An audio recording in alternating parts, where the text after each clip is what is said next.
And we are live. You already know who it is. My name is Mike Kyle, aka the Fantasy Vulture. I have over a decade worth of fantasy football experience and have continuously competed for fantasy championships over the course of the past 6 seasons. Let's make it 7 in 2020. But enough of me. I'm here for you on today's episode of the FB Show, a special Week 11 live stream. We're going to be breaking down all of the Week 11 action, game by game, like how we normally do around here. So if you're excited, be sure to hit that like button down below. If you're new here, smash that subscribe button so you never miss any of our streams, our future content. A lot of different things are in the works. I'm just ready to talk about Week 11. A lot of things happen, some good things, some bad things, and some tragic things. So we're going to cover all of that, and just from the fantasy football perspective of it all. I got the games loaded up here. We got the box score graphics as always. And before we go any further, of course, follow me on all social media platforms at FFVulture. If you are here and you're watching the stream, be sure to share it if you could. Even a like just goes a long way to really support the channel.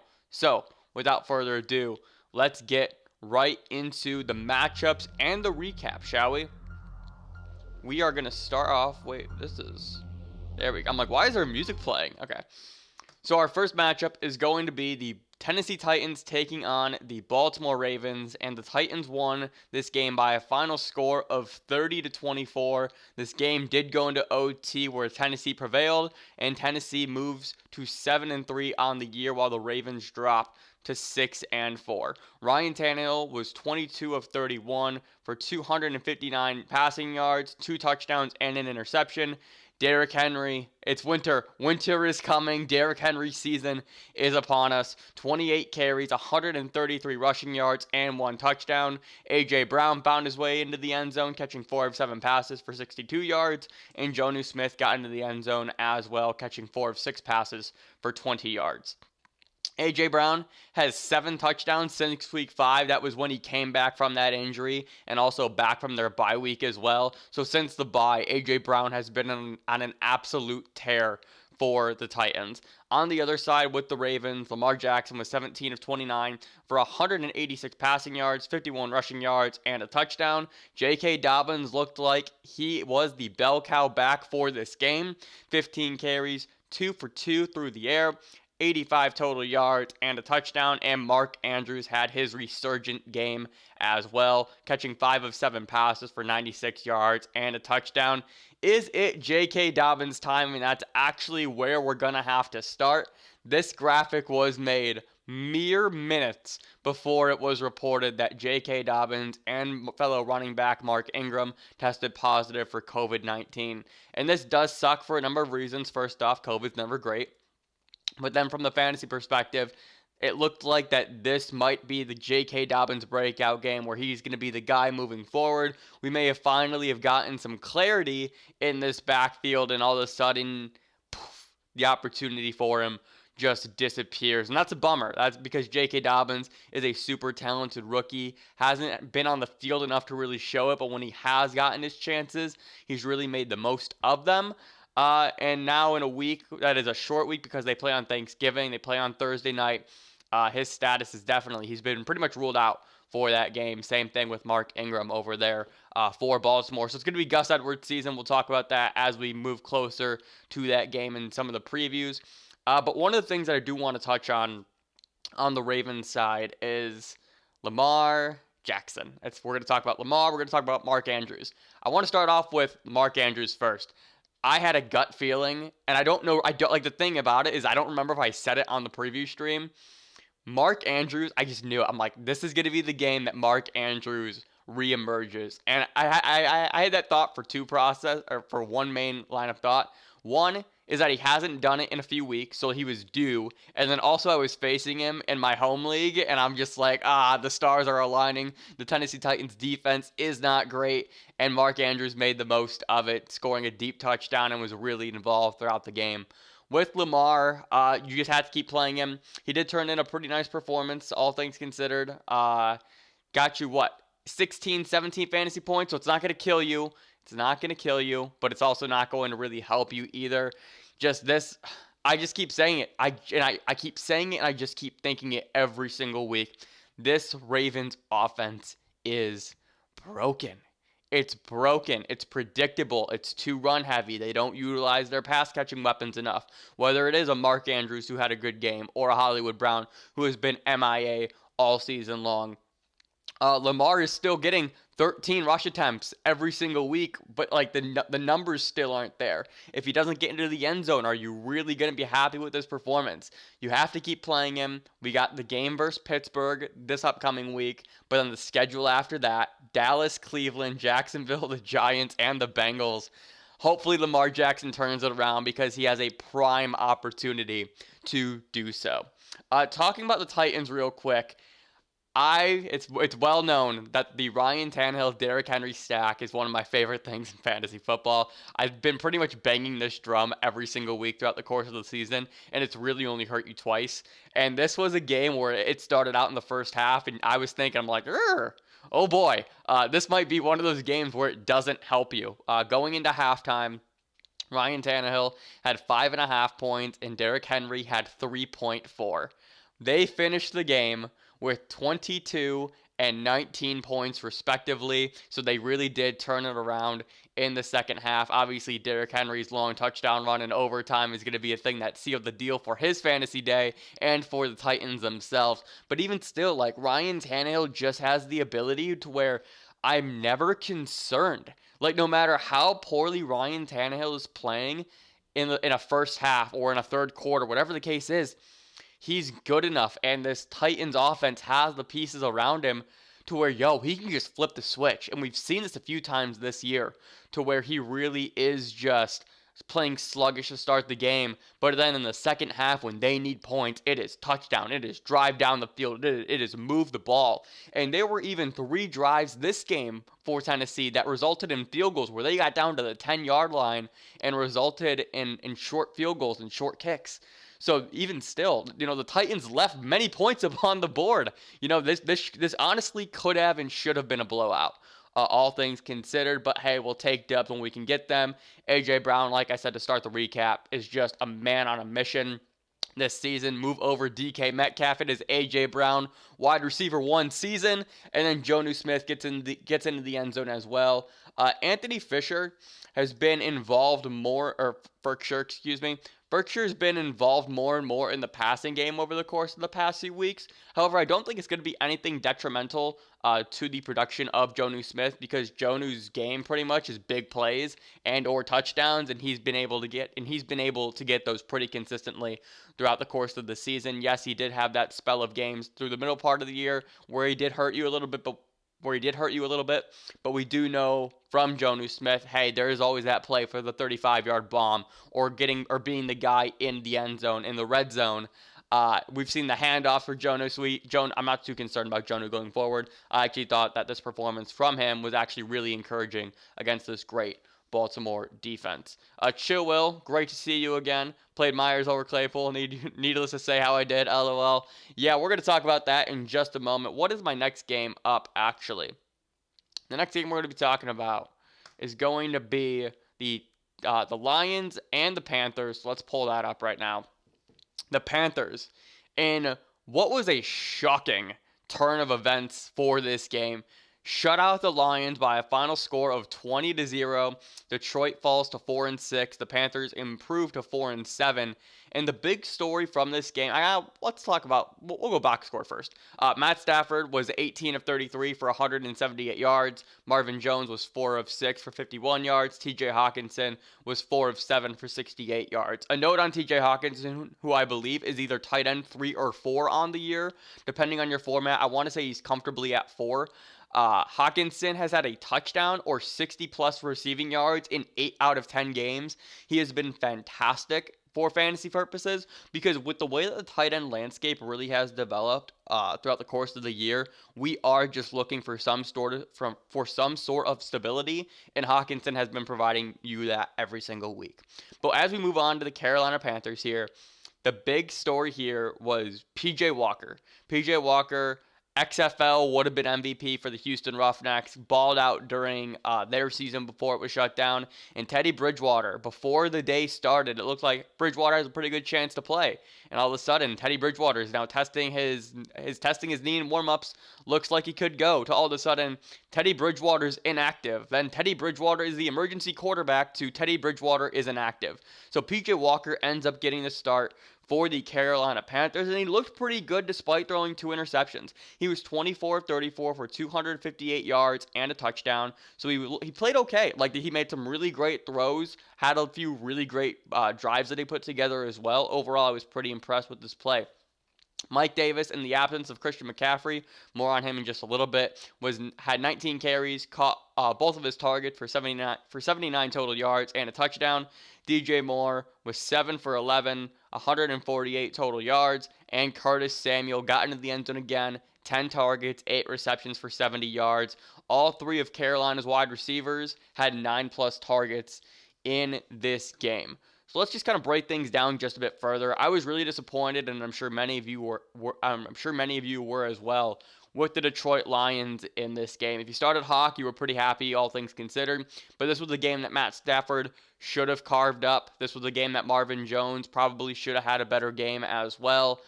There was no run game for the Lions. It was non-existent with Adrian Peterson and Kerryon Johnson, who had a great opportunity in this matchup versus a very bad Panthers run defense. And it just resulted in one of those games where it left us scratching again. What the hell is this Lions team? There are weeks where they look really good. There are weeks where they look terrible. And honestly, when you lose and you get shut out to a team that is depleted on offense, no Christian McCaffrey, No Teddy Bridgewater. Russell Okung is also injured. Dante Jackson on the defensive side of the ball is out. Matt Patricia, man, what's your excuse for this one? I've been critical of Patricia before, and it's games like this that have happened throughout the course of his short tenure as a head coach where it's just really head scratching and a bit inexcusable, all things considered. I know Stafford is banged up as well with that thumb injury, but even still, like, this is a game where the Lions at least should have made it a ball game instead of being dominated for all 60 minutes of this game. So I was a bit surprised and disappointed by the Lions' performance, all things considered. Mike Davis is going to be started up next week as well. It looks like that Christian McCaffrey is not going. Christian McCaffrey, it looks like he's going to miss next week's game versus the Vikings. But I want to talk about this with Mike Davis, and this might just be a 1 week thing, so I don't want to spend too much time talking about it. I expect Teddy Bridgewater to come back versus the Vikings. But if he doesn't, it is important to note that Davis only saw 2 targets in the game where P.J. Walker started. And one of the things that really did save his day was the fact that Davis fell into the end zone. And if he didn't have that, honestly, it's looking like a very meh to a middling performance from him. And we've seen him have games where he's getting 6, 7, 8 targets through the air. And if P.J. Walker is there, that was not one of his tendencies. So that's just something I'm going to note moving forward. DJ Moore balled out. Curtis Samuel balled out. Robbie Anderson was not shown in the graphic, had 9 targets, caught 7 passes for 46 yards. You know, a fine game. You would like to see that number, the yardage improve just a little bit, but it was P.J. Walker's first start, and we weren't entirely sure what his tendencies were going to be, but we saw a dude who was just spreading it out and throwing it to the open man, and like I said, that worked out pretty well for Walker himself. Obviously, you weren't starting P.J. Walker, and if you were to look at the fantasy numbers, they weren't great, but man, he had a few really great passes that was really encouraging to see just in case Bridgewater misses more time than we expected him to. I said going into this game, I wasn't going to play a Carolina Panthers pass catcher. Ultimately, I was wrong in that because DJ Moore and Curtis Samuel both had great games, and Robbie Anderson, like I said, was fine as well. But just to reiterate, it's one of those things where I'm looking to play the known over the unknown when it comes to Week 11 in fantasy. Like if we're in the first 4 weeks and record doesn't entirely matter all too much, I may have rolled the dice with those guys. But in a game like this where it was really sudden, like P.J. Walker starting at quarterback this week, and we're at a point now where we need to win, there was just a chance that I was not willing to take. And I know a lot of people who actually sat DJ Moore, Curtis Samuel, Robbie Anderson as well, and they were all kind of on the same line of thought. So I felt like the logic was right. Unfortunately, it just didn't pay off. So if you did sit one of those two and you listen to me, I do apologize.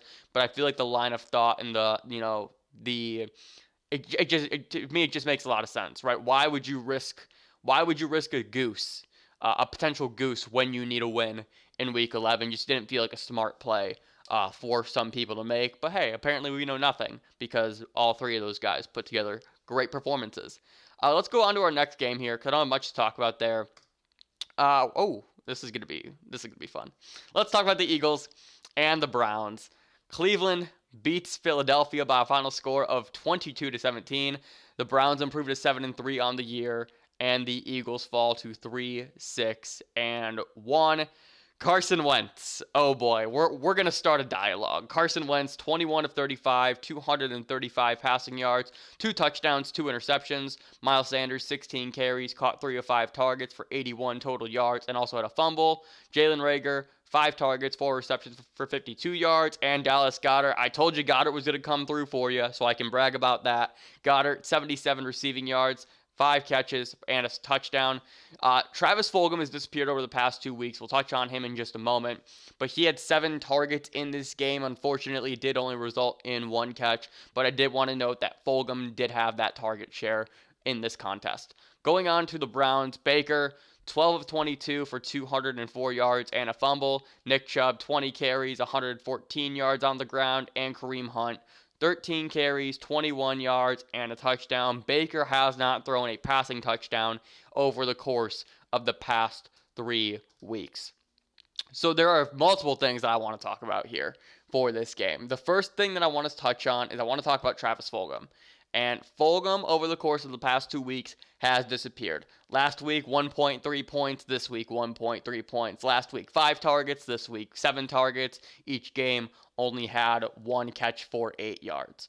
So, I've seen the panic meter kind of go back and forth about Travis Fulgham. I look at the targets and I'm not too concerned. You look at the snap percentage, he's still playing 90% of snaps, so he's still being on the field. We've now seen back-to-back bad Carson Wentz games, which obviously will hinder Fulgham's ability to put up fantasy points, right? But Fulgham is still being involved in the offense. I'm not going to drop him, I don't think. But I am not going to start him either. We're going to talk about that in just a moment. But it all ties together. Let's talk about Carson Wentz. Carson Wentz, my man. What are we doing here? What are we fucking doing here? You had the Giants, you had the Browns, and you could not get it done. It's really disheartening because we know the talent that Carson Wentz possessed at one point. And he has flashes where he still possesses that talent. But man, it just has not been pretty for him. What is it? He has 14 interceptions. So he leads the league in turnovers. He has 14 interceptions and 9 fumbles. And he's not giving the Eagles chances to win. He's obviously losing them offensive possessions at the same time. And I don't know what they do. I'm on the Jalen Hurts bandwagon personally. I've talked about Jalen Hurts well before I started this channel. I've been a big believer in Hurts from his time at Alabama and his time at Oklahoma. They drafted him in the second round with the expectation that, hey, our quarterback is a bit injury prone. He's also been a bit wobbly in terms of his inconsistent production. Are they going to turn to Jalen Hurts? I don't think they're going to. Should they consider it? Absolutely, because what Carson Wentz is doing for you right now is not helping your team that legitimately has a chance to still win the division. I believe they're atop the division lead right now at 3-6-1. The Washington is now 3-7. So there's definitely room for them to miss out on the playoffs, even though they have a great opportunity to win their division. Because if you look top down, they are probably the best team in the NFC East. That's not saying much, but it is the reality of their division. And I don't know, how does Jalen Hurts how does he not get a look at some point? It really is one of those things where I'm hoping, I'm praying as a Jalen Hurts dynasty owner right now, just give him a look, right? Just give him a look and let's just kind of roll him out there for a game and see what happens, right? Because at this point, it's not too hard to be worse. It's not too hard to be better than Carson Wentz. Miles Sanders, great. Yes, he had the fumble. Don't care. Miles Sanders is still getting it done for you in fantasy. This week, not so much because of the fumble. I'm still rolling out Sanders in my lineup going forward. I do want to talk about the Eagles' schedule one more time going over the course of rounding out the season. You got Seattle, Green Bay, New Orleans, Arizona, Dallas, and Washington. That schedule is so fucking good. It's so exciting, which is why bashing Carson Wentz and as a result the rest of the Eagles, because they all stem from him, feels so bad because their opportunity here is so great down the stretch. But if you don't know when to play him, and it's more so a hindsight thing, we're only going to know at this point going forward if you should start Travis Fulgham after the game is over. And that's one of the things where I'm not looking to put myself in that situation. Again, going back to the known versus the unknown. That does not sound like a fun time to be in. They have a great matchup versus Seattle next week. And are we actually going to put Travis Fulgham, Jalen Reagor, Dallas Goedert, Carson Wentz in our lineup with confidence? I'll check back with you on Friday once I kind of clear my head from this week. Anything else here? We didn't even talk about the Browns. Again, you can't play Jarvis, Austin Hooper if you have to, but there is no reason to play a Cleveland Browns pass catcher for the most part, just because they don't need them.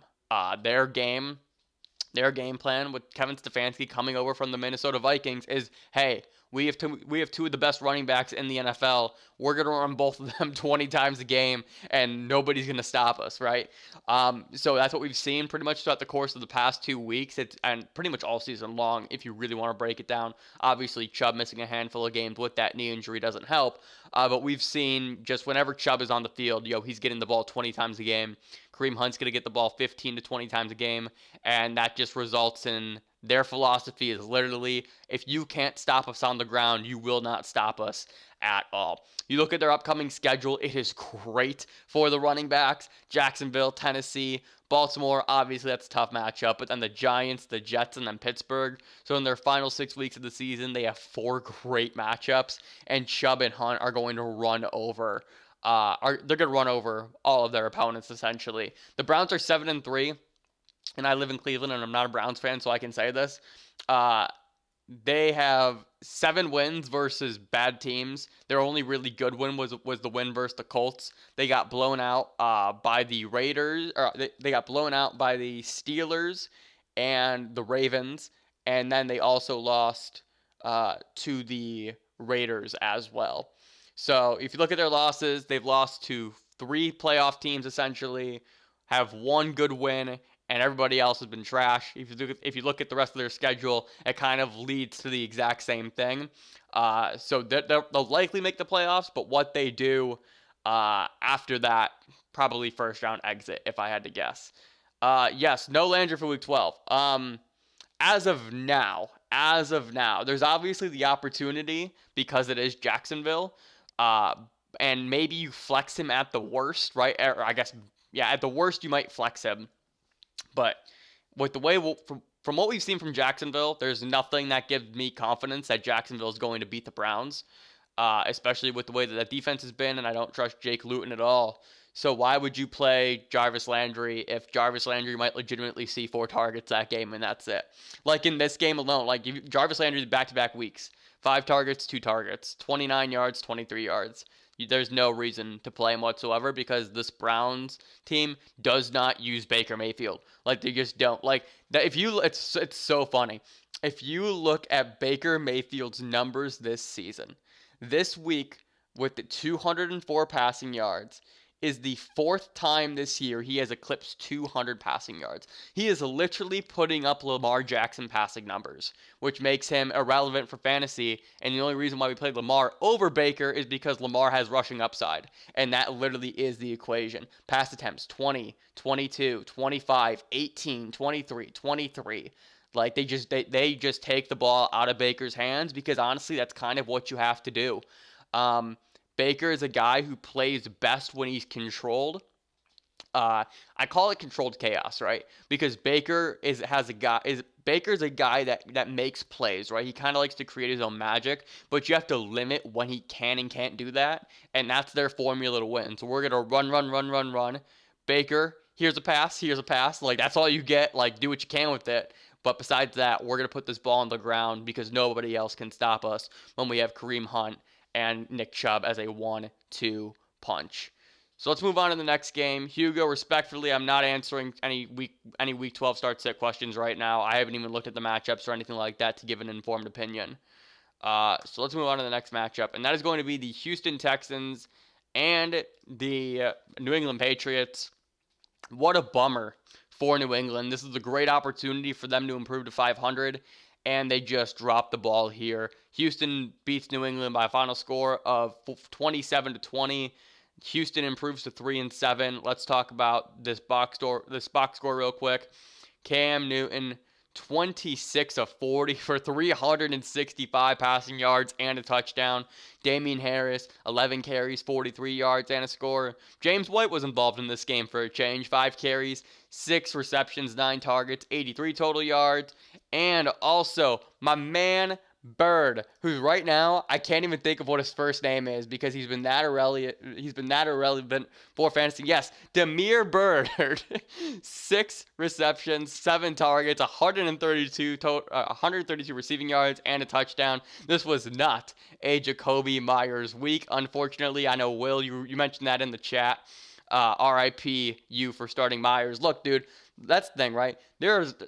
For fantasy for me, I can go back to myself real quick as I talk about this. Fantasy for me, like we only can rely on the data that we have. And the data that we had for over the course of the past 3-4 weeks is Jacoby Myers is seeing a 40% target share. If you play Jacoby Myers in this matchup, which you probably should have, I don't fault you for it, right? It is what it is. It's one of those games where the math was there, the matchup was there. If we get those two things, it's pretty much an automatic start every single week. And in this instance, just the math didn't come through for us. So if you started Myers, I mean, yes, it probably sucked because you got next to nothing from him. But you did what you could and you followed the information that you had.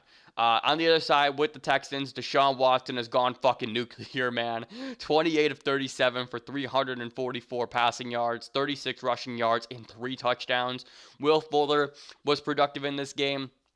80 receiving yards, caught 6 passes, 8 targets. Brandon Cooks, 5 targets, 4 receptions for 85 yards. And since week 4, since Bill O'Brien was canned, Deshaun Watson is averaging 24 fantasy points. It's higher than that. He's scored 24 plus fantasy points in 5 out of 6 games. He's been lights out, explosion, just an unbelievable turnaround for Deshaun Watson without DeAndre Hopkins. Really makes you wonder what would have happened if he had him in his wide receiver corps, right? But Cam Newton, his second game over 300 yards passing this season, and like I think that's the thing that really should piss off a lot of Patriots fans. You had a great Cam Newton passing game. This was a game where 365 passing yards, he was getting it done. He was accurate, 26 of 40 accurate by Cam Newton standards. And there was no rushing upside from this game. Like, you had a great Cam Newton passing performance, and you couldn't get the victory. That has to be so frustrating because you were a team that had the potential to enter that playoff hunt late. And you just had this opportunity slip before your hands. I know we talked about Sony Michel during the preview stream, and he was actually inactive for this game. But what we saw from Damian Harris, and yes, it only was 43 yards, but he was averaging 4 yards a carry. Damian Harris, like, really is, like, the guy here. Rex Burkhead unfortunately tore his ACL in this game, so he's done for the year. So that actually secures Damian Harris's role the rest of the season, in my opinion. So we're going to get Damian Harris and James White both a bump up. I don't care about Sony Michel at this current moment in time. There's nothing about him that makes me be like, oh, I'm interested in Sony right now. Because honestly, Damian Harris is better than Sony Michel, right? We saw Sony Michel get drafted in the first round, and the very next year, they took Damian Harris. And obviously, that was probably largely in part due to Sony's health concerns, because we know that he has a history of that. But then also, yes, Sony was great during the playoffs, but if he didn't have that, what has Sony Michel done for you? The answer is not a whole lot. So Damian Harris for me is the guy going forward. If you're in a PPR league, James White is a speculative ad. Maybe you get out a week ahead. For him, and you put in that waiver claim for him this week, because there's a chance that he may be relevant rest of season if they continue to utilize him in that Rex Burkhead and James White role. Let's see. I'm not too Bird. Don't have any interest. Jacoby Myers, I think you still keep him. Myers still had 3 targets, so he was involved, just not to the level that we were used to, and that's pretty much it for the Patriots. Going over to the Texans, let's talk about Duke Johnson real quick. Duke Johnson has now had 2 games where he's been 3 games where he's been the guy, and in all 3 of those games he has not produced. That game versus Jacksonville and their terrible defense, he got into the end zone, but without that touchdown, he did nothing. And then back-to-back weeks as the starter, he's had just 5 fantasy points in those games. And simply put, I'm not excited about starting Duke Johnson, and it's so dumb because you should be excited about starting him, because what we've seen from him throughout the course of his career, in his very limited work, all things considered, is the fact that he is a guy who's a supreme athlete, super talented, he's quick, he's agile, but for whatever reason, it looks like he just can't get it done. And again, we're entering this point where we need wins. And how confident are you in starting Duke Johnson in your lineup on a week-to-week basis? At this point, I'm not really. I'm starting to get real hesitant. I kind of want to get out of the water, but I think one of the reasons why you keep playing him, if you decide to do so, is because this Houston Texans offense is just on a fucking roll right now. It's so damn fun to watch Deshaun Watson cook, watch Will Fuller cook. Brandon Cooks had another great game as well. It's just been a whole lot of fun to watch this Houston Texans offense over the course of the past 6 weeks or so. Not a whole lot to add for the rest of this game. Like, obviously, Will Fuller is going to be in your lineup. Brandon Cooks is likely in your lineup as well. So just keep rolling out your Houston Texans. All right, what's our next game going to be? Oh, speaking of the Jacksonville Jaguars, we got the Pittsburgh Steelers taking on the Jags, and we all kind of knew how this game was going to go, right? Of course we did. The Steelers crushed the Jags by a final score of 27-3. Pittsburgh improves to 10-0. Jacksonville falls to 1-9. And Big Ben did not give us the game that we were all expecting them to, despite beating them by 24 points. Roethlisberger was 32 of 46 for 267 passing yards and 2 touchdowns. James Conner, 13 carries, caught all 3 of his targets for 99 total yards. Claypool gets it in the end zone again. 8 targets, 4 receptions for 59 yards, and that score. Chase Claypool, 10 games, 10 touchdowns for the rookie. He leads this draft class in getting into the end zone. And Deontay Johnson saw 16 targets, 12 receptions for 111 receiving yards. On the other side for Jacksonville, Jake Luton, 16 of 37, 151 yards, and 4 interceptions. More on that in just a little bit. James Robinson, 17 carries, caught both of his targets for 94 total yards. DJ Chark, 8 targets, 4 receptions for 41 total yards. James Robinson right now is the only startable member of the Jacksonville Jaguars, and that's where we'll start first, I guess. With Jake Luton, it's a nice story, right? The 6th-round draft pick getting his opportunity to start in the NFL. It's Outside of that first game versus a bad Houston Texans defense, which we just saw Cam Newton carve up, Luton has not been good. 169 passing yards versus Green Bay, 151 versus Pittsburgh, no touchdowns versus Pittsburgh, 1 touchdown versus the Packers. Gets Cleveland, Minnesota, Tennessee up next, so there is room for improvement here, all things considered. But I just don't have a whole lot of confidence in Jake Luton going forward. And I think the thing that's really starting to suck is there are so many situations and there's so many teams that I just don't want to be a part of, right? I don't want to be a part of the Baltimore Ravens running backs. I don't want to be a part of the Buffalo Bills running backs. I don't want to be a part of the Jacksonville Jaguars passing game. And I don't want to be a part of, what's another really good one? Who's another really bad running back? I don't want to be part of the Los Angeles Rams running backs. There's just a lot of situations that I'm really trying to avoid. And the issue with that is that there's only 32 teams and there's only so many situations. There's only so many guys who we are capable of starting every single week. And by shrinking this pool down, it's really limiting how excited I am for some of these guys, right? Because I don't want to start DJ Chark rest of season for the most part, right? Sure, the targets are there, but the production isn't. And if there's bad quarterback play, we've seen this with Allen Robinson so far, that can only get you so much, and Chark has struggled all season long. So I'm pretty much fully off Chark. I can speak to myself. I dropped him this week. I just didn't want to try and play the game where I was predicting when DJ Chark was going to have a smash game and when he wasn't. Because I'm trying to get wins here. And again, the known versus the unknown. So James Robinson at this point, to me, is the only member of the Jacksonville Jaguars who I have any confidence in starting on a week-to-week basis. I think that's the best way I can possibly phrase it.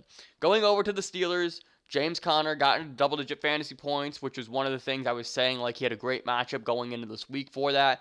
Didn't fall into the end zone. In fact, Benny Snell did instead, which was so frustrating if you were the Conner owner. I don't have Conner, but I specifically said on this here live stream that if you were looking for a touchdown, somebody asked a question between James Conner or Kalen Ballage, and Ballage playing the Jets and Conner versus the Jags were just 2 great matchups. And I ultimately settled on if you were looking for the touchdown, go James Conner.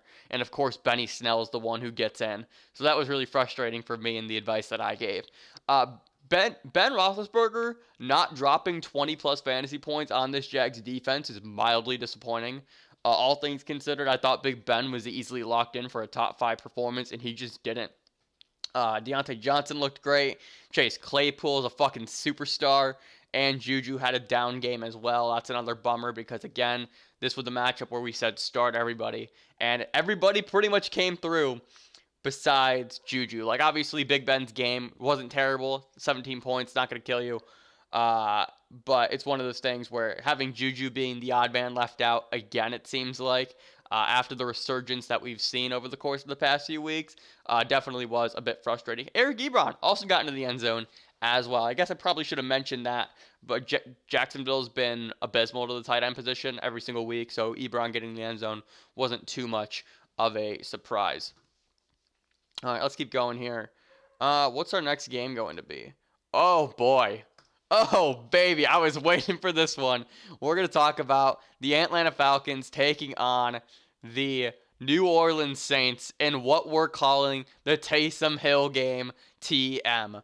The Saints rolled the Falcons by a final score of 24-9. New Orleans improves to 8-2 on the year. Atlanta drops to 3-7. Matt Ryan, we're going to start here with the Falcons, and then don't worry, I'll take the heat, I'll take the criticism in just a moment. Matt Ryan, 19 of 37 for 232 yards and 2 interceptions. Todd Gurley, 8 carries for 29 yards.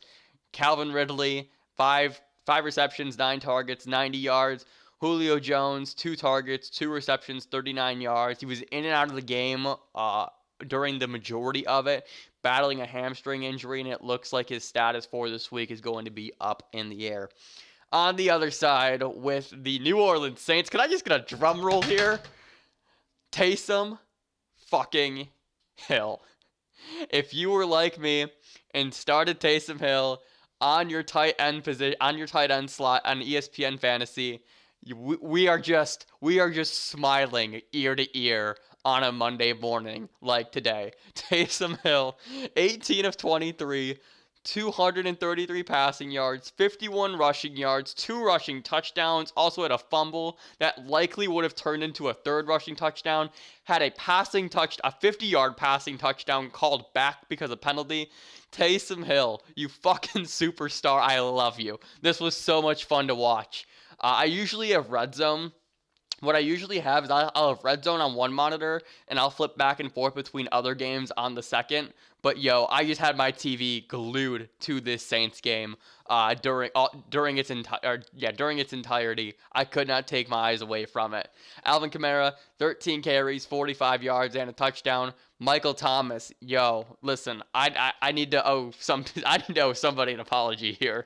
I said to start T. Higgins over Michael Thomas because, again, the known versus the unknown, and we're going to talk about T. Higgins in just a moment. But Michael Thomas, welcome to 2020, my man.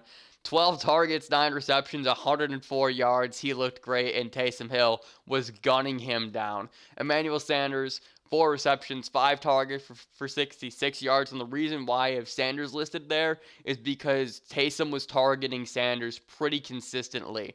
In fact, Sanders was the wide receiver who caught that 50-yard bomb that was called back due to penalty. Yeah, all right. Where do we start here? There's so many fucking things to talk about. I'm gonna start with the Falcons, I think, and I'm gonna start with Matt Ryan, Gurley, Julio, Calvin Ridley. Actually had a decent enough game to be left out of this conversation. And Hayden Hurst, you're also in this. In the scolding as well. We know your defense isn't great, Atlanta, which means your job is to put points up on the board in order to be competitive and to win ball games. Additionally, you did not have to face Marshawn Lattimore, one of the best cornerbacks in the NFL, who's had a down year, all things considered, but has shown up in big games, and this is always considered a big game in this rivalry. What the fuck? Matt Ryan, I'm looking at you. I'm looking right at you, Matt Ryan. What are we doing here? What are we doing here to the point where you can't even find the end zone against the New Orleans Saints, a defense that has been shredded offensively in the past game? Yes, they've turned it around. I get that. But what on earth happen to the Falcons on this Sunday in the Superdome? I don't know. I don't know. And it's one of those things where, again, if you've started the Atlanta Falcons all season long, it has done good things for you, right? Ask any Julio Jones owner, ask a Calvin Ridley owner, ask a Todd Gurley owner. Hayden Hurst was on his way up and up. It's been good if you've started the Falcons, and they had a great matchup here versus the Saints, down a few players, and the Saints just came out with Taysom Hill, and they threw 2 haymakers, and that was it. There was no fight from the Falcons whatsoever. It was crazy, right? Like, Gurley just getting 8 carries. Matt Ryan just looking really inaccurate, and the big plays just never came. Hayden Hurst had 2 targets. Calvin Ridley's going to be great, so you're just going to, again, push him off to the side. Julio in and out of the lineup, obviously that does make a big difference, and we actually have seen the splits of Matt Ryan with Julio Jones on the field and with Julio not on the field, so I get that. But this was just a really prime matchup for the Falcons coming off of their bye weeks. Because I want to bring this up. With Matt Ryan over the course of the past 4 weeks, going into the bye, we got 31 points, 16, 18, and 23. So Ryan was cooking going into the bye week, come out, and they just lay an egg here. Really disappointing for a team that could have possibly made a second half run in the NFL and for their division. Obviously, the Saints are running away with it at 8-2, but there was always a possibility for them to win this game, improve to 4-6, and then maybe go on a run and try and earn a wild card spot, because we know that this offense has the possibility to legitimately just go nuclear every single week. And in a game where we said start everybody, only one person came through, and that was Calvin Ridley. So I am very disappointed in what I saw from the Falcons. But on a much more joyous note, let's talk about Taysom Hill. Oh my God. This, again, I rotate usually which games I have on my second monitor. And this was a game, it was automatic. This is the game that we are having on, and we are not going to touch that dial whatsoever. I don't know the last time I've had this much fun watching an individual team play football. I mean, last year's Ravens, because I called my shot on Lamar, so that was always fun. But I guess this season specifically. And maybe it was the fact that I was starting 2 quarterbacks in a single quarterback lead that made it so fun, because I literally had the Titans game here and the Saints here, and it was just go, go, go, score, score, score. But Taysom Hill, right? There was a lot of questions. There was a lot of, is Sean Payton serious about starting Taysom Hill? They placed the first round tender on him last year, even though he's never started an NFL game. They gave him $19 million, and same kind of questions were always being asked. And I love the fact that they went to Taysom Hill. I was talking about this before. This is the moment you go to Taysom Hill here, because you need to find out what you have. Right? Yes, you bring in Jameis, and Jameis would have been a great option as well, because we know what Jameis can do. But you had to figure out what you had in Taysom Hill, and what you have is a guy who can play quarterback. One of my big concerns for Taysom was, are they going to let him throw? And the answer is absolutely yes. Like, they utilized him what's actually fucking crazy. The Saints utilized Taysom Hill in the way that Lamar Jackson needs to be utilized for the Ravens.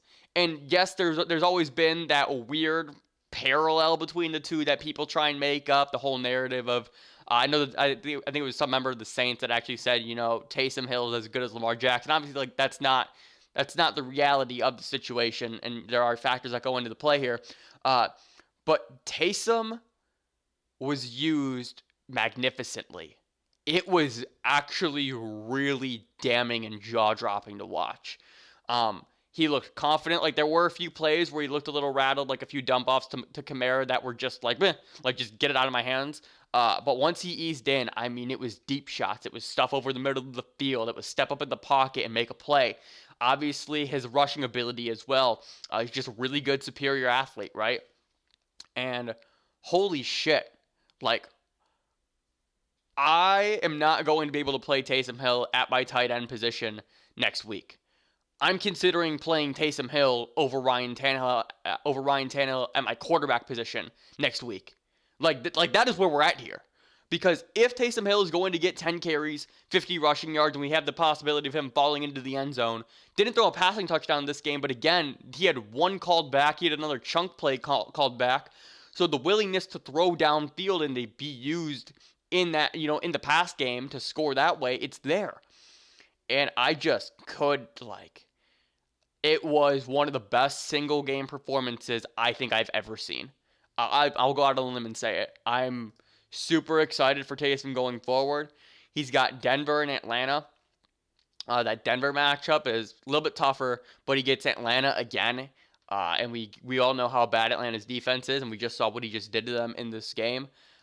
So having those two guys, or having those two matchups over the course of the next 2 weeks, I'm very excited for Taysom Hill going forward. And I just cannot believe the game that he had versus the Falcons here. Keep going. Alvin Kamara got in the end zone. Really the big thing that saved his day. And this is actually one of the downsides to Taysom Hill starting at quarterback is, Taysom Hill ain't going to fucking check down. He's just not going to, right? He's not Drew Brees, where Brees is going to feel pressure and dump off to Alvin Kamara. So we've seen games, like just to kind of give you the example here, 8 targets, 13, 6, 8 to 1. And that's been one of the biggest assets to Alvin Kamara's game, is the fact that, this dude is a pass catcher. And it's been one of the reasons why his fantasy floor has been so high, because he's getting 8 targets a game through the air. And if you don't have that, you don't have the full version of Alvin Kamara. So it may be rough sledding for the next 2 weeks with him, just because you are losing part of his floor and you're hoping that he gets to the end zone now. You're still going to start Kamara because he has the talent to always get it done, but it is just one of those things where you're kind of playing Kamara at 75%, if that makes sense. Even maybe a little bit less. Honestly, maybe 50%. Because that's the thing about Kamara, right? With him, he's not a guy who gets the ball 20 times a game. He gets his 12 touches, and then he gets his reception work, and that's it.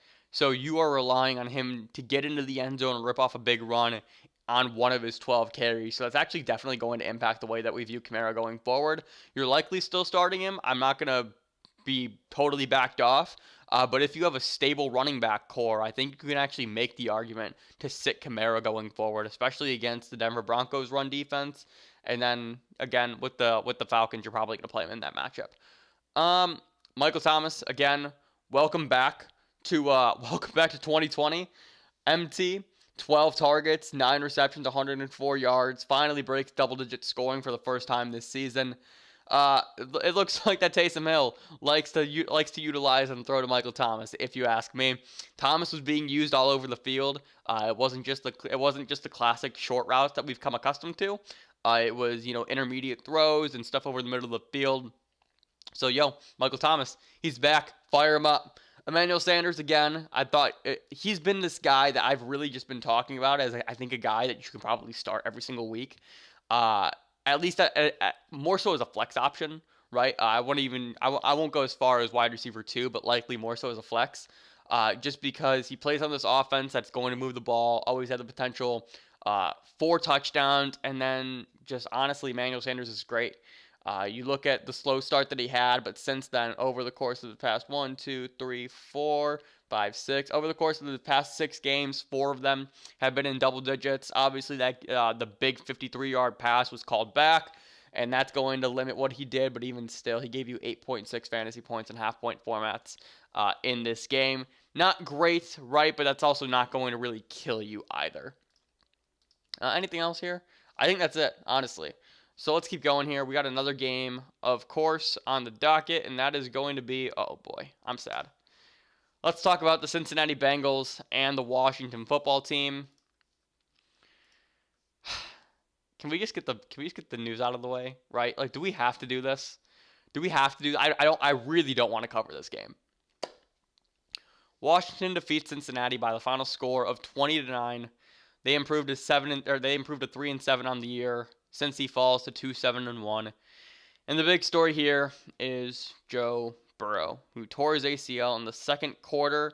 Was it the second? I feel like that's wrong because he had 34 pass attempts. But even still, I know he was cooking at halftime, right? Regardless, doesn't matter. Joe Burrow tore his ACL, and it goes even worse. It gets worse than that. I'm flustered. I'm flustered because I just think about this and all the implications that this has for fantasy, and I'm just sad. I'm just sad. So let me just pull it up right now.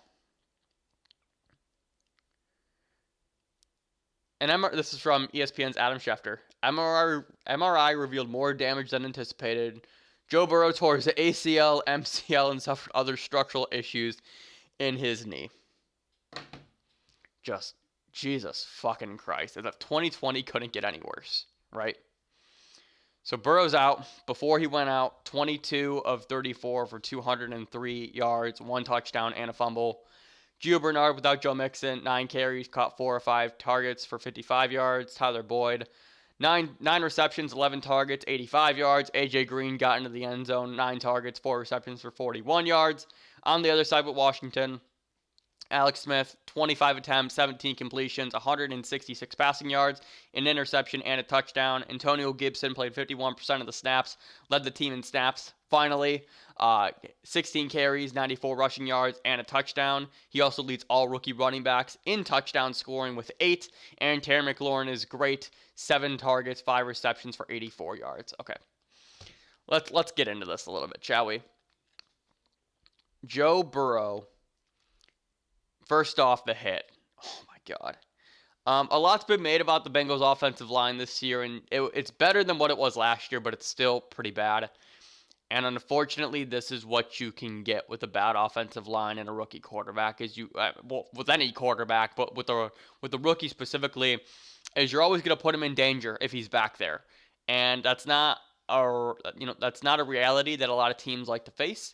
And it's actually some reasons why some teams will wait to bring in their rookie quarterback. But for the Bengals, they had no choice, right? Like Joe Burrow was their guy, and he was absolutely going to be their starter from week 1. But damn, man, and it's crazy because you can hear, I can hear it in myself. I was so hyped going through this stream, and we got to this game, and all of a sudden it's been just a fucking tank. It sucks. The hit was brutal. As soon as, they didn't even show a replay of it. But from the first time you saw it itself, from the actual broadcast angle, you just saw his knee just snap. And to have that for a guy in Burrow who has been playing so fucking well this year, it was basically a race between Burrow and Herbert for Offensive Rookie of the Year. And what Burrow was doing in Cincy was nothing short of spectacular. And to see his season end like this, after it was going so well, and so great for fantasy purposes too, because of all the players around him, and for his own fantasy performances, fucking sucks. Fucking sucks. I'm so sick, so disappointed, so sad for him that we won't get the rest of his rookie campaign. And naturally, that does lead itself to what do we do with the Bengals pass catchers moving forward? What do we do with Joe Mixon and Gio Bernard moving forward? Bernard and Mixon, they're still guys who you're going to play because they're both talented in their own respects. Obviously, Mixon is a lot more talented than Bernard, and we've seen Mixon perform well on bad teams, but it definitely limits what their fantasy output could be, because you're going from a team that can put up 27 points a game to a team that literally may only score 14, that might not be able to move the ball, and it really is a crushing blow to the running backs in Cincinnati. And not only is it a crushing blow to the running backs, but also the wide receivers as well. It's been no secret. I have this shit plastered on my forehead. It's underneath my bandana. This is the T. Higgins Stan account. I fucking love T. Higgins. And I felt T. Higgins' value go from here to the fucking garbage when Burrow's injury happened. And Higgins finished this game with 10 targets, and what I'm actually really curious and looking at right now is when those targets came, like how many came with Ryan Finley at the quarterback position, because maybe that'll help skew my Higgins perception just a bit. But the same thing is said for Tyler Boyd. Like, what does this Bengals offense look like? What does this Bengals offense look like without Joe Burrow leading it? Are we really confident in Ryan Finley being able to give us consistent fantasy production? And the answer is no. The answer, honestly, is no. So what do we do with T. Higgins, Tyler Boyd, AJ Green? Um, in fact, I'm willing to pull this up right now. Let's just go Bengals versus Washington play-by-play. And let's see if we can...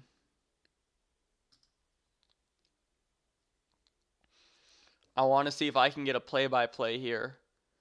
Because if I can, I would like to know what these Bengals offensive weapons did when Ryan Finley was quarterback. Sorry, I lost my train of thought. Right, so that's quarter 2. Why can't I get...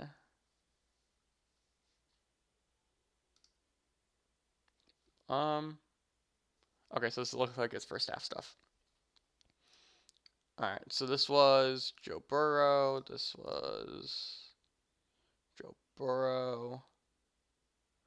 So he was injured. Burrow was injured in the early part of the third quarter. I headed the second quarter. I apologize for that. There was 11:41 left in the game. So,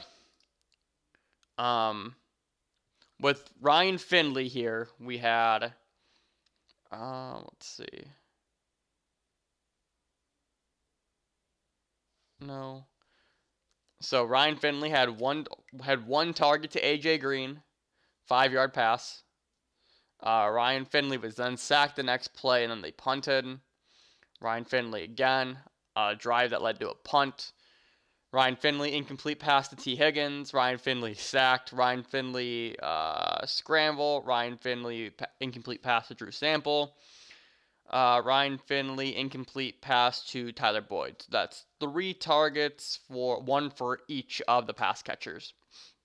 Let's go to the next drive, which resulted in another punt.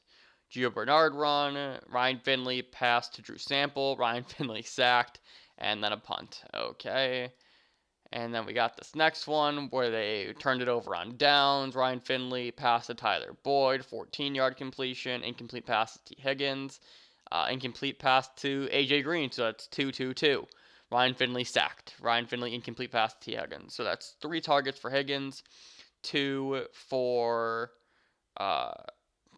3 targets for Higgins, 2 for Boyd, 2 for Green, and then on their final drive, Ryan Finley, incomplete pass to T. Higgins. So Higgins led the team in targets with Ryan Finley in at the game. It was 4-2-2. Damn. So that kind of changes my outlook a bit on T. Higgins if it looks like that Higgins is going to be the guy for Ryan Finley. Obviously that's a super small sample size for us to go off of. But just to kind of get an idea of where Higgins' production came from, I think is really important. Because if you look at what Higgins did before that, it was Higgins had 2 receptions on 6 targets with Joe Burrow. So Higgins was shut down all game, essentially, even though the targets were there. Going forward, their next matchup is against the Giants, which is a good matchup. Then they have Miami. So the Bengals' schedule rest of season alternates between between bad and good teams. So we have the Giants, then we have the Dolphins, the Cowboys, the Steelers, the Texans, and the Ravens. So it really does ping pong. I would expect, personally, I'm not going to drop T. Higgins or Tyler Boyd after this, or probably even AJ Green, honestly. I want to see it play out. I want to see it play out 1 week. I don't want to make a rash decision yet. Let me see it for 1 week. Ryan Finley may be able to put together some level of performance, right? Some level of competence. at the quarterback position to where we feel on some level comfortable enough to start them at our flex, because I think that's the best way that we have to. I think that's actually the best way that we have to review these guys at now. They are no longer wide receiver 2 or wide receiver 1 type players. They are flex options at best going forward. I think that's just the best way to look at their situations. Still no Joe Mixon. He was placed on IR, so we're going to miss him for the next 2 weeks as well. Big bummer. Again, we talked about that during the preview, so not a whole lot to talk about there. With Washington, I mean, it's the same shit every week. Antonio Gibson is great. Terry McLaurin is great. J.D. McKissic is involved. All right, next. It's the same thing every week. I don't feel like repeating myself at this point anymore. I will say this: Gibson having 16 carries and playing 51% of the snaps, which is the third time all season long where he's played above 50% of the snaps. And in all 3 of those games, they were games where Washington was pretty much in control of. Which is the thing, right? Washington, if they are trailing, J.D. McKissic is going to be more involved. McKissic is going to see over 50% of the snaps. But if they're winning in games like this, it's going to be Gibson on the field. Gibson, luckily enough, is talented to where he can get it done in a trailing game script. But that concern is always going to be there, at least for me, in the back of my head just a little bit. Gibson, you're still going to start, though, regardless. What do we got next here? We can move on to the next game. Oh, baby. This is a fun one to talk about. We got the Miami Dolphins taking on the Denver Broncos. And what a game. What a game this was. The Broncos end their slide, defeating Miami by a final score of 20-13. The Dolphins fall to 6-4, and the Broncos improve to 4-6. Let's talk about Tua. Tua Tagovailoa, 11 completions, 20 pass attempts, 83 passing yards, and a touchdown.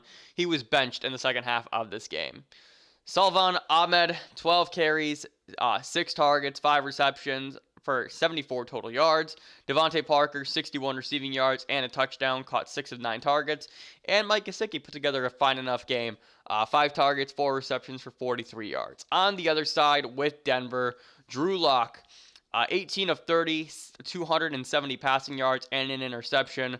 Melvin Gordon, have yourself a fucking day. 15 carries, 84 yards, 2 touchdowns, almost had a third before he fumbled at the 1-yard line. And Phillip Lindsay had 16 carries as well, 82 yards on the ground. Tim Patrick, 119 receiving yards, catching 5 of 8 targets. Gordon and Lindsay totaled 21 carries. Drew Lock had 30 passing attempts, which I honestly felt kind of high when I was going through this just to make sure that my numbers were right. Seeing Drew Lock have 30 pass attempts in this game, that was a bit head-scratching, but it kind of just leads to my point here of I think we're about to see a real Baker Mayfield-like approach in Denver, right? We were just talking about with the Browns how Kevin Stefanski's philosophy on offense has been we're going to utilize our 2 running backs and we're going to really limit what Baker can do. And I think we're going to get something very similar between Melvin Gordon, Phillip Lindsay, and Drew Lock, because that's kind of on the surface, right? That's the way that this game kind of played out with the running backs having more attempts than Drew Lock did pass attempts. Gordon was great. Lindsay was great. I may have been admittedly a bit hyperbolic in saying drop all your Denver Broncos when I was saying that on the preview stream and just how I was done with this team. For the pass catchers, I still feel like I'm done with them, right? Just Tim Patrick having 119 total yards, fine. Jerry Jeudy didn't get it done. J.K. Hamler didn't get it done. Noah Fant barely got it done for you, having 55 receiving yards, right? And I just don't trust Drew Lock, all things considered, and it looks like that the team is starting to less and less during the final play of the game, where all they had to do was just chuck the ball out of bounds because there was 4 seconds left on the clock. They called a timeout and reviewed their options, even though it was the very obvious choice to make. And so they didn't even really trust Drew Lock in that situation, right? If they had to call a timeout and they didn't trust him in his ability to literally take a snap out of the shotgun, bounce back 3 yards and then chuck it out of bounds. So Melvin Gordon and Phillip Lindsay are really the only Denver Broncos who I have confidence in playing, uh, and even then, we've seen some history over the course of the season so far to where you're hoping it's your running back's game, right? This was the game where they both played well, all things considered. But we've seen one play well and the other disappears, and you kind of have to hope that it's your running back's turn when you spin that wheel. Going over to the Dolphins.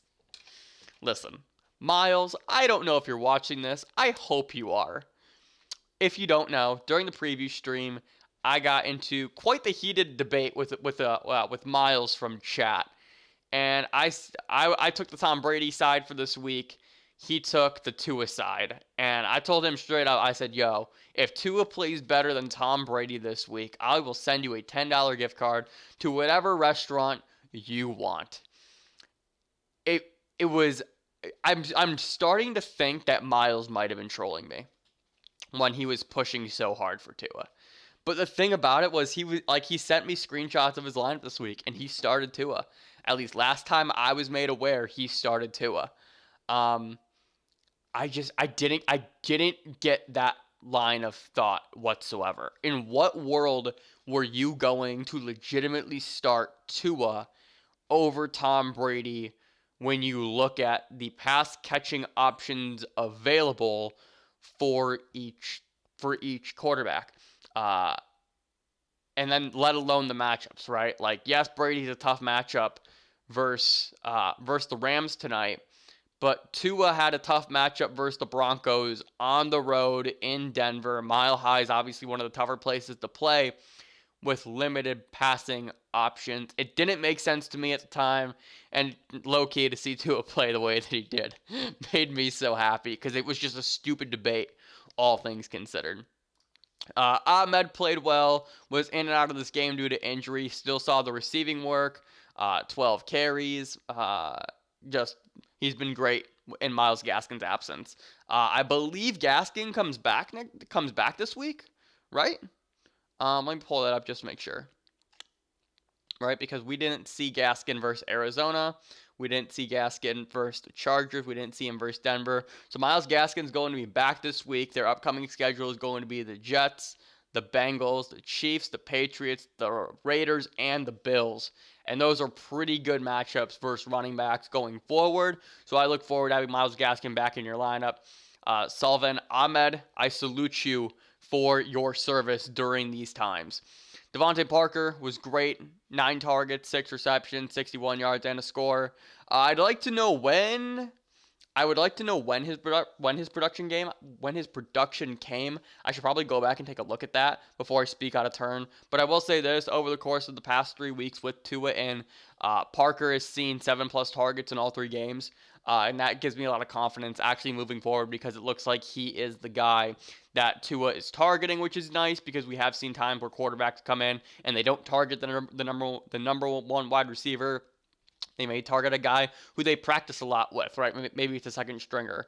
But Parker's still being able to get it done. The yardage isn't really there, and he is more touchdown dependent than anything else. But with back-to-back matchups against the Jets and the Bengals here coming up, you're probably firing up Devontae Parker in all of your lineups. That's all I got for this game, so let's just keep it going. Our next matchup is going to be the New York Jets and the Los Angeles Chargers. This was a fun one, and it was closer than a lot of people expected. I saw the jokes going off on the timeline about how the Jets might upset the Chargers because it would be so Chargers of it to happen to them. Let's talk about it. The Chargers defeat the Jets by a final score of 34-28. New York 0-10. The Chargers 3-7. Joe Flacco was 15 of 30 for 205 passing yards, 2 touchdowns, and an interception. Frank Gore 15 carries, 61 yards, and a touchdown. Brashad Perriman 4 targets, 2 receptions, 54 yards, and a score. And Denzel Mims 8 targets, 3 receptions for 71 yards. LaMichael Pirine was the featured back during the first half of this game, but unfortunately did suffer a pretty significant high ankle sprain, as it's being called. During his time on the field, though, 8 carries, 33 yards, and a touchdown. And it stinks because P. Ryan had such a great opportunity going forward. We'll talk about that in just a moment. For the Chargers, Justin Herbert, man. Like, I'm officially calling this. You can see it on the notes here. We're officially calling it the Herbert Hive. I consider myself to be a firm believer in it. I'm part of it. Stand up. So if you're part of Herbert Hive, my God. 37 of 49 for 366 yards and 3 touchdowns. I don't give a fuck if it's the Jets. I really don't. Justin Herbert's season has been nothing short of sensational. And I say it every single week, and every single week it gets better and better. I've never seen anything like it from a guy to come into his rookie year and ball out the way that he has. I know Cam had a great rookie season, but I think Justin Herbert right now is 8th all-time in fantasy points scored by a rookie. And it just, with his cast of weapons and his upcoming schedule, there's a legitimate chance that he finishes number 1, if you ask me. So that was Herbert's stat line. Kalen Ballage, 16 carries, 9 targets, 7 receptions for 71 total yards. Keenan Allen, holy fucking shit. 19 targets, 16 receptions, 145 yards, a touchdown, and a fumble. The fumble doesn't matter when you have 19 targets and 16 catches. Mike Williams, 72 receiving yards and a touchdown, caught 4 of 7 targets as well. My God. My fucking goodness. So much to talk about here. Not really. Kind of, sort of. The Chargers, they're great. Reports are Austin Eckler's on his way back, which I'm really excited about as an Austin Eckler owner. Herbert, you're incredible. Keenan Allen, you're incredible. Mike Williams, this was the epitome of a Mike Williams game where we knew he would be able to get it done. Hunter Henry got into the end zone as well, which I didn't even talk about. This was just a game where we said start everybody, and starting everybody came through for you for the Chargers. With the Jets, let's talk about a few things here. First off, their upcoming schedule is actually really intriguing. It is the Dolphins, it is the Raiders, and it is the Seahawks. The Dolphins, obviously, a bit of a more difficult matchup, but they are beatable on the ground. And unfortunately, this is why I was saying that Michael P. Ryan really might have just fumbled his opportunity to be the starting running back for this team in 2021. There's a lot of speculation that this team is looking to draft a running back, and even though they drafted P. Ryan this year in the 4th round, and P. Ryan was expected to be the featured back for the rest of the year coming out of the bye week. Starts off the game as such, and then gets hurt. So this fucking sucks for him. This sucks for me as a little Michael P. Ryan stan. And I just feel like his opportunity to cement himself on this team for the long term and be on the field consistently just kind of poofed, disappeared with this injury. So such a bummer for him. Rashad Perriman has now got it done in back-to-back games, which is nice. Rashad Perriman has really just turned it around over the course of the past 2 years. We saw him last year with Tampa. We seen him get it done when he's been on the field this year for the Jets. More so touchdown dependent than anything else, but we do know that Perriman has big playability. And Joe Flacco has just been saying fuck it and has been airing it out like crazy, which is actually really encouraging. We don't know the status of Sam Darnold and what his future looks like. I don't know if it was a miss. I don't know if he was misquoted, but Adam Gase sounded like that there is potential for Darnold to miss the rest of the year, even though Darnold was questionable this week to play. I don't know what's going on with them, but I do know that with whoever's playing quarterback, whether it is Darnold, whether it is Joe Flacco, both guys now have the tendency and the willingness to throw downfield, which boosts the floor of Rashad Perriman and that big playability. Jamison Crowder has been meh, right? Like this was one of the first real bad games from him. 2 weeks ago versus New England before the bye week, he got into the end zone, but without that touchdown, he did nothing. And then here, he did nothing as well. What was actually really bizarre here in this game is if you look at what the big three, what the big 3 wide receiving pass catchers for the Jets did. Rashad Perriman, 4 targets. Denzel Mims, 8 targets. Jamison Crowder, 3 targets. That's 15. That is 50% of Joe Flacco's attempts for the game, which seems almost inexcusable if you ask me, right? Because all three of those guys have extreme and superb talent to warrant more targets. But this brings me to my final point for the Jets, and that is Denzel Mims. Guys, I don't know if you know this, but as much as I love T. Higgins, I love Denzel Mims just as much. He's great. He is going to be a future star in this league. And we've seen this rise from him during his first 4 games of NFL action. He missed the first 6 weeks due to that hamstring injury, but since then he's been thrown into the fire and he's been producing at a I'm not going to say a high level, right? But you can see it, I think, is my big thing here. 7 targets, 3 targets, 8 targets, 8 targets, 4 catches, 2, 4, 3, and then the receiving yards, 42, 42, 62, 71.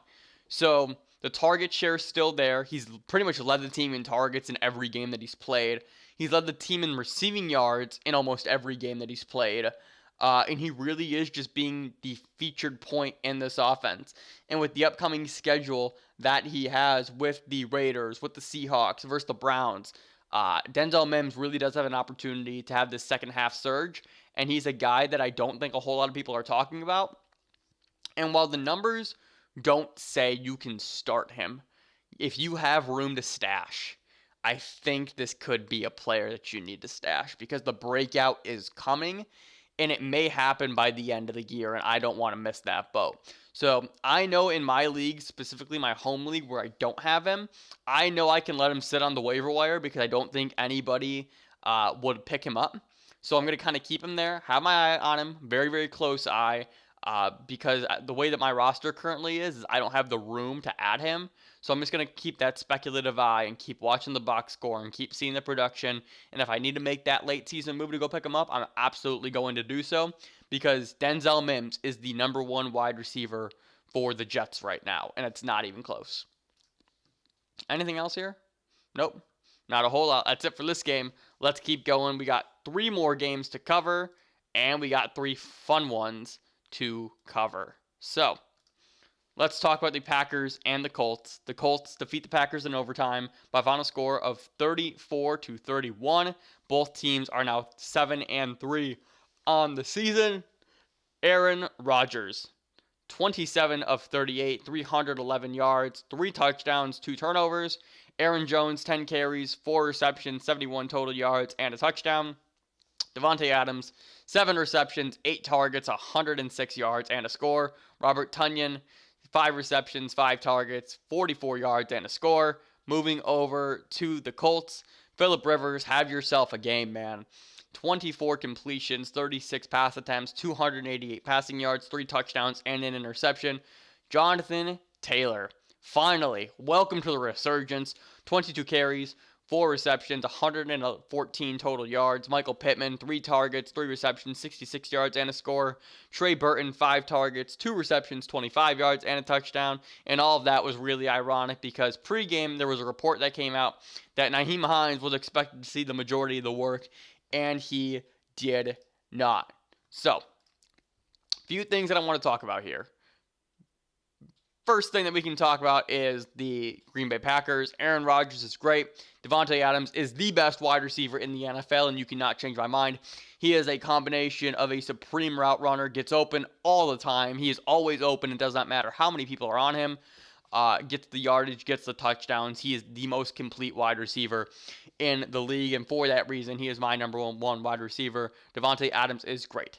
Aaron Rodgers is great. Robert Tonyan is great and needs to be started because of what you saw in this game. He always has the potential to score touchdowns. He's viable enough in the pass game. Robert Tonyan's always in your lineup going forward. But I really want to talk about Aaron Jones here. The Aaron Jones regression is in full effect. Last year, Jones had, I think it was 19 total touchdowns, if I'm not mistaken. And while he is still getting it done, we see how many touchdowns do you have? 1, 2, 3, 4, 5, 6, 7, 8. So he's at 8 touchdowns compared to 19. Obviously, that is a big drop off, and we aren't even completed with this season. So he's easily going to reach double digits. But my big point here is that he's just not getting it done on the ground in ways that we are used to seeing. And also, he's not getting it done through the air in ways that we're used to seeing. So if you're not getting that and the touchdowns are coming at a lower rate than they did last year, you're in trouble. You're in trouble, all things considered. Over the course of the past 4 weeks since the bye, and this also includes games before the hamstring or before the calf injury. After it, he missed 2 games during that span here. So, anyways, Aaron Jones' last 4 games in which he's played, 11 points, 10 points, 11, and 15. It has not been great. We have not been getting the vintage Aaron Jones performances that we are accustomed to. Next week is Chicago. It's temper your expectations there. Then he has Philadelphia. But if you can survive that, Detroit, Carolina, Tennessee to round out the year, Aaron Jones, just be patient. Just be patient. Just be patient with Aaron Jones. He will turn it around. He's talented enough to turn it around. But just know that we are in the midst of the Aaron Jones regression. So just hold off for the next 2 weeks. Limit your expectations. And then just crank that shit back up for weeks 14 through 16, the fantasy playoffs. Because Aaron Jones may be lightning in a bottle during those 3 weeks. Going over to the Colts here real quick. Phillip Rivers, great game from him. You're never really going to start Phillip Rivers, right? I feel like that's the last resort type thing. But it is important to note their schedule coming up, right? Tennessee, Houston, the Raiders, Houston, Pittsburgh, Jacksonville. Holy shit. I can't believe I'm going to say this. And he's actually battling a toe injury coming off of this game. But, if you need a streaming option during the next 4 weeks, Phillip Rivers is not a bad play. With the emergence of Michael Pittman, Zach Pascal, Trey Burton, Nyheim Hines, Phillip Rivers might be it. Phillip Rivers could very well be it. Just something to make a mental note of going forward.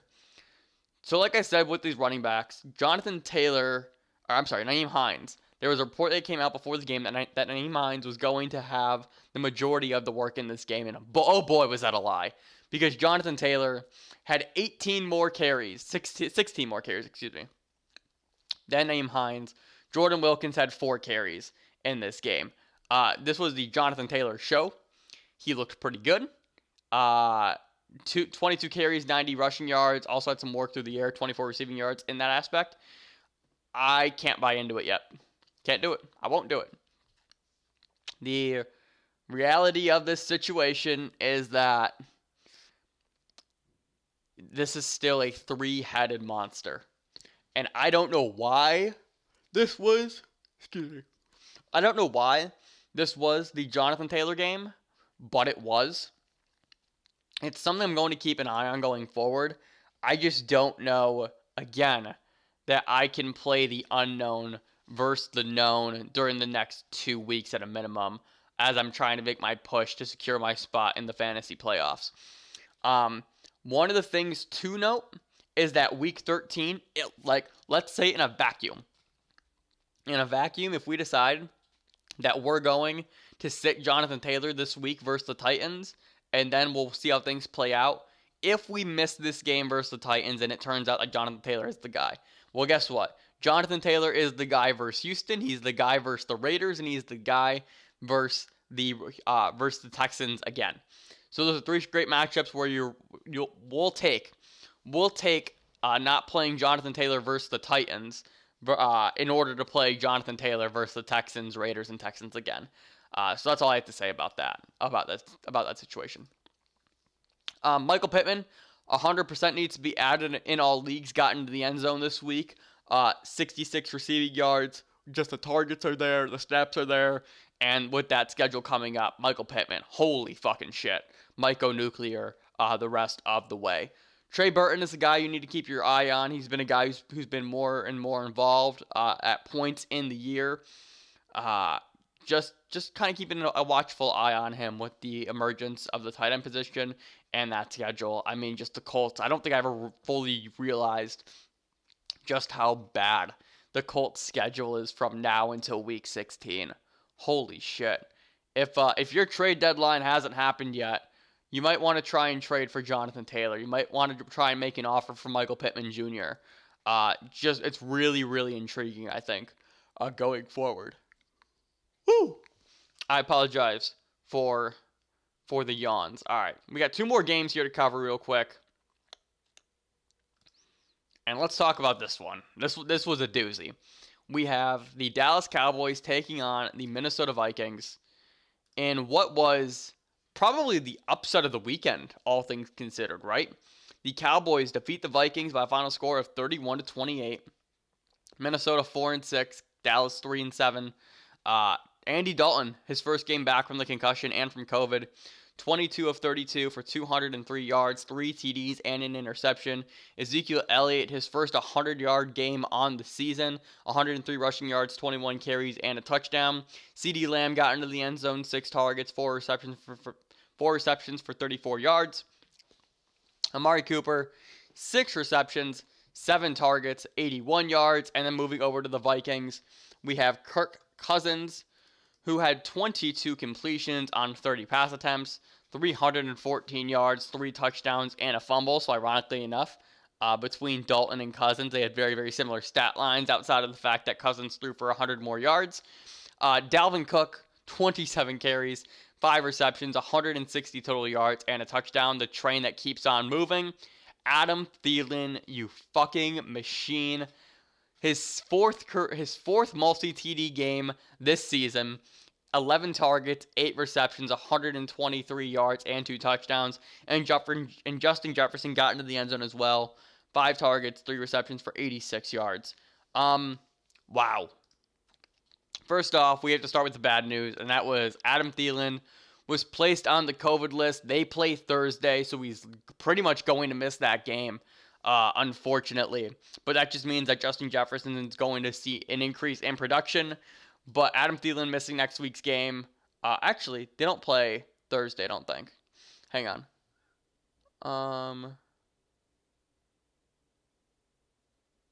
Yeah, I don't think that they play.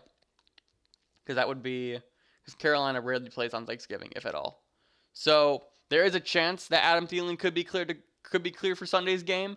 But for him to pop up on the COVID list after the performance that he had here and what he's been doing is definitely a bummer for your fantasy team, because he does have a pretty good matchup against Carolina in Week 12. Justin Jefferson is fucking spectacular.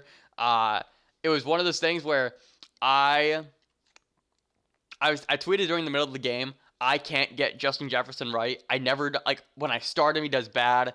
When I don't start him, he goes off. And there was a point during this game where Justin Jefferson had like 2 catches for 30 yards, and then he catches a 40-yard touchdown pass. And that's kind of part of the Justin Jefferson experience, is you're never out with him. He's good enough to put up a solid stat line without the big play, but he does have big play ability that can boost that stat line when the game is over. So shout out to him for coming through with that long touchdown for me. And both these guys really do just increase the viability of Kirk Cousins, who has been pretty good over the course of the past 3 weeks.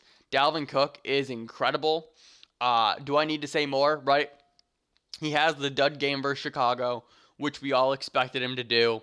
But besides that, 47 points, 38 points, and 21. Gets Carolina and Jacksonville the next 2 weeks.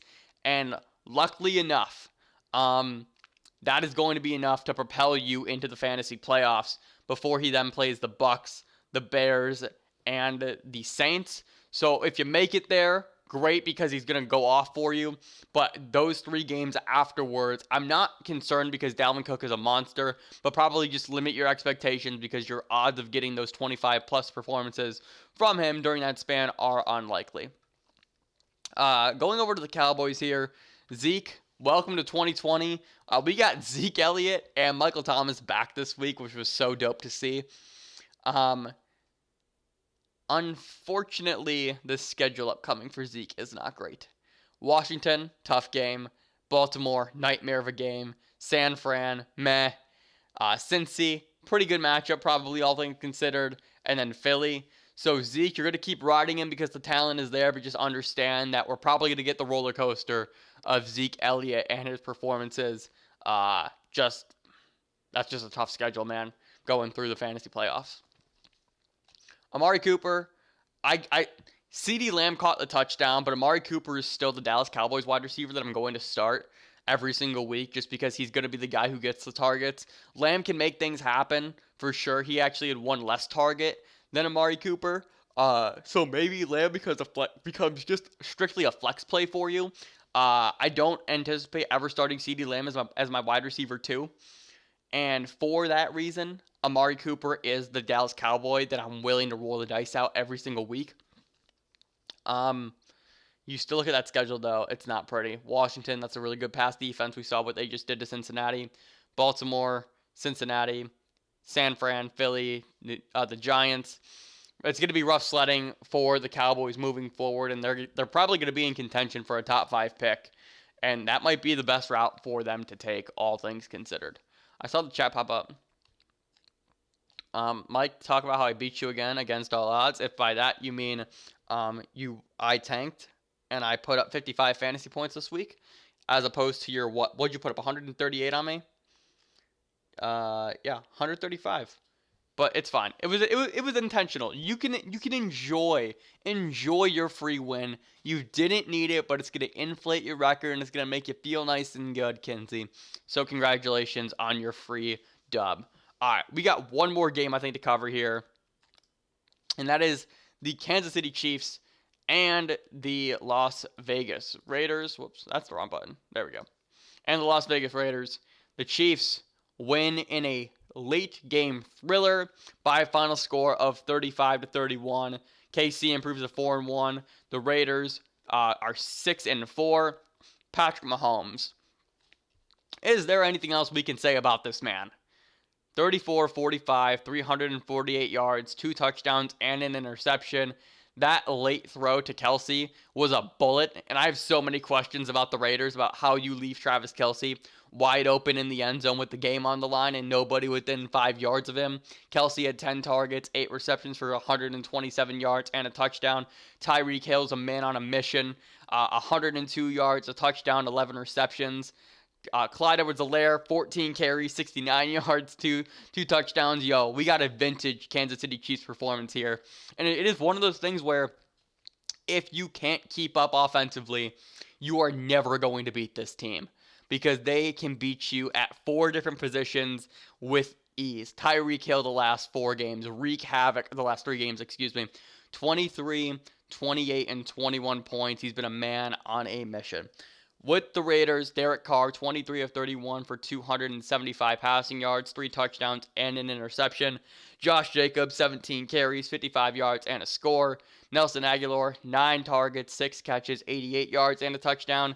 Darren Waller, 88 yards, 7 receptions, and 1 touchdown. Waller has 5 touchdowns this year after having just 3 last year, and we aren't even close to being over and through with 2020.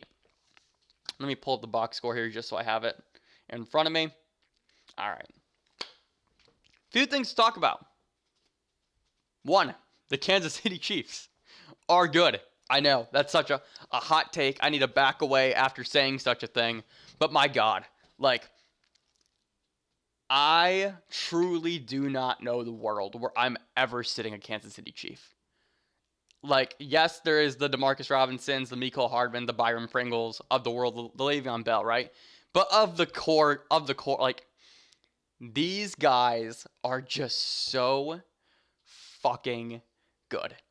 Between Mahomes, Clyde, Tyreek, Travis Kelce, it's truly unbelievable.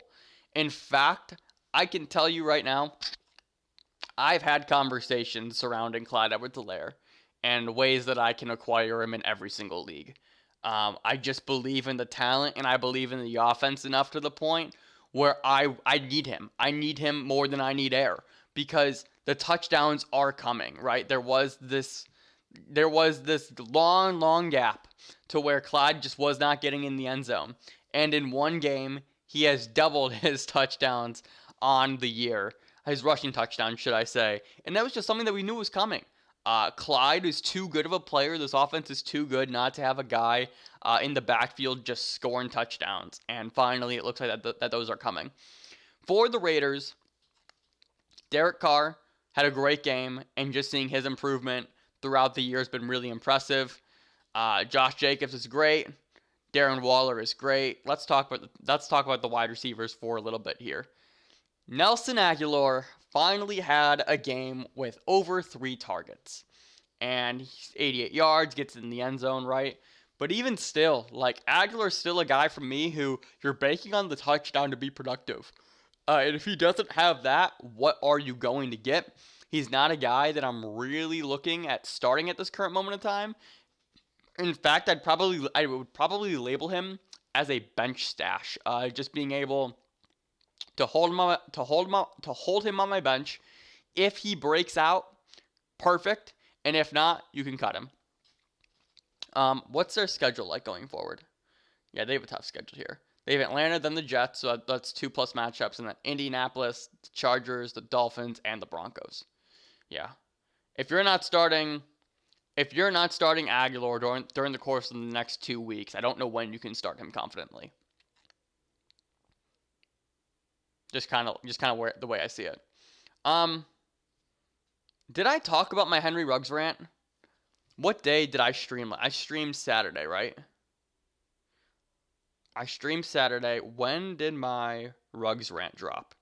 Because I had a whole thing about him. Let's see. Today is what? Today's the 23rd. This was the 20th. So I definitely tweeted this before I streamed. Did I talk about it? Anyways, doesn't matter. Here's what you need to know. The Raiders have failed Henry Ruggs. Henry Ruggs has done nothing wrong. In fact, Henry Ruggs has been great when he's seen the opportunity. But the fact of the matter is, the Raiders spent the 12th overall draft pick on Henry Ruggs in a wide receiver draft class that is loaded. And what have they done? They have given him an 11% target share. They've used him in the least creative ways possible, pretty much all go routes, maybe the occasional screen pass here and there, but he has done nothing. And it's to no detriment of him.